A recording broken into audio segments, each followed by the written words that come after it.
डिब्बा भर गोंद के लड्डू। बधाई हो बहन जी, तुम दादी बन गई, लेकिन एक ही कसर रह गई कि पहला बच्चा अगर लड़का हो जाता तो अच्छा रहता।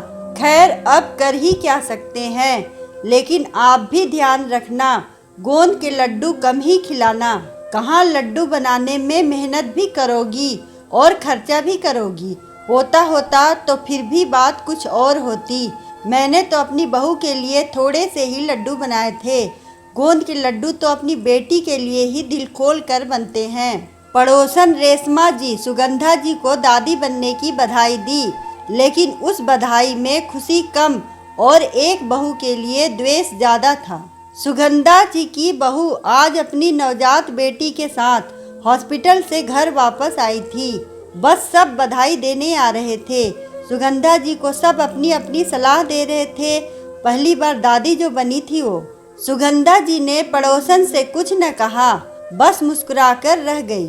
सब मेहमानों के जाने के बाद सुगंधा जी रसोई में गई और अलमारी खोलकर उसमें से 2 डिब्बे निकाल कर लाई।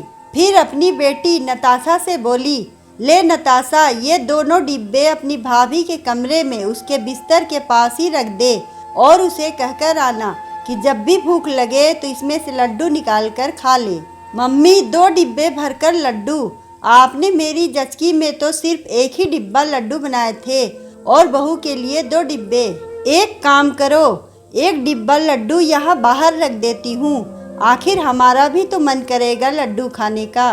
नताशा कैसी बात कर रही है बिटिया, तू जानती है जब तेरी शादी हुई तेरे पापा अकेले कमाने वाले, तेरा भाई छोटा था, कितना कर्जा हो गया था हम पर। साल भी न बीता कि तेरी डिलीवरी आ गई, तेरी सास ने तुझे मायके भेज दिया। मुझे वैसे कोई परेशानी नहीं थी, लेकिन उस समय हाथ बहुत तंग हो गया था, इसलिए चाहकर भी तेरे लिए ज़्यादा कुछ न कर पाई। लेकिन मन में एक कसक रह गई थी। फिर बड़े होकर नैतिक बड़ा अफसर बन गया। धीरे धीरे हमारे सारे कर्जे उतर गए। उसके बाद उसने ब्याह के लिए हाँ की।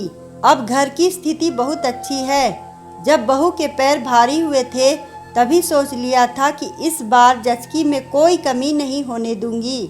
और हाँ, तुम सबके लिए 1 डिब्बा लड्डू रसोई में रखे हैं, जिसे जितना खाना है उतना खाओ। सही कह रही थी रेशमा आंटी, आप हो ही इतनी अच्छी कि अपनी बहू को कमी नहीं होने दोगी। नताशा अपनी माँ के गले में झूल गई।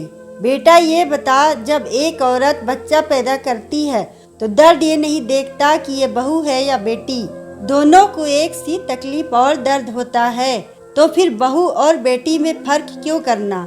और मुझे तो ये समझ नहीं आता कि जचकी में लोग बहू को खिलाने पिलाने में कंजूसी क्यों करते हैं। क्या ये बच्चा उनके घर का नहीं है? अरे अब तुम दोनों की बातें खत्म हो गई हो तो बहू को लड्डू भी दे आओ, फिर मुझे भी 1 लड्डू खाना है। इतनी देर से माँ बेटी की बातें सुन रहे जयेश जी बोले। कोई नहीं जानता था, बाथरूम जाने के लिए उठी बहू ने उन सब की बातें सुन ली थी और अपने लिए अपने सास ससुर का ऐसा प्यार देखकर उसकी आंखों से आंसू बह रहे थे।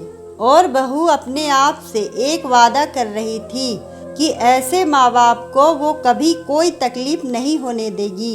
अगर आपको हमारी कहानी अच्छी लगे तो वीडियो को लाइक करें, चैनल को सब्सक्राइब करें और कमेंट में बताएं कि आपको कहानी कैसी लगी। धन्यवाद।